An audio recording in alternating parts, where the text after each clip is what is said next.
Importing Synergy edits is as simple as dragging and dropping the edit folders onto the vault. Navigate to your My Edits folder. Select a few of the edits and drag and drop the folders onto the vault. You can do this with multiple. You'll be presented with a few options. You can create an individual timeline and movie collection for each of those edits that you dropped, or you can append them together in a single timeline. I'm going to choose to append them and give that a name, Arkansas Personnel. We mandate that you convert the files on the way through. This stabilizes and standardizes the video content that you're storing in your vaults. The import is rather snappy, but be aware that if you are importing hundreds of clips, this can take a little bit of time. It is in your best interest that we convert the files. Once they're imported, you'll be presented with the movie and the timeline in its own super tab.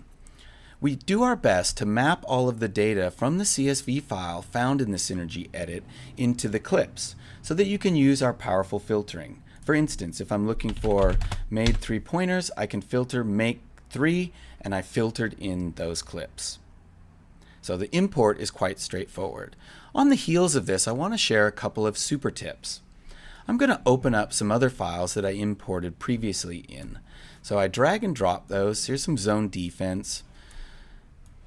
And these are files that I'm going to include in my edit.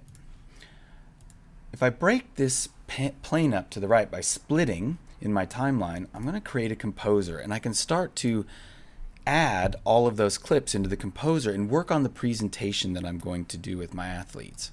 So I just look at those, I jump from timeline to timeline and bang those in there, and I start to quickly build my edit.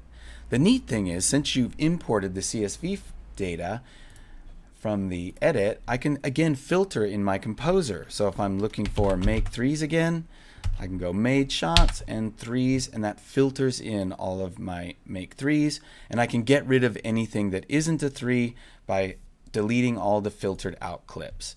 Fun way to whittle down your edit very quickly.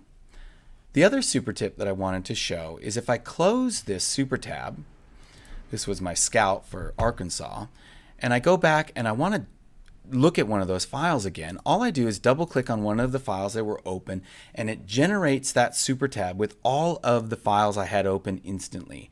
A really handy way of getting back to the space that you were in when you were editing those files last.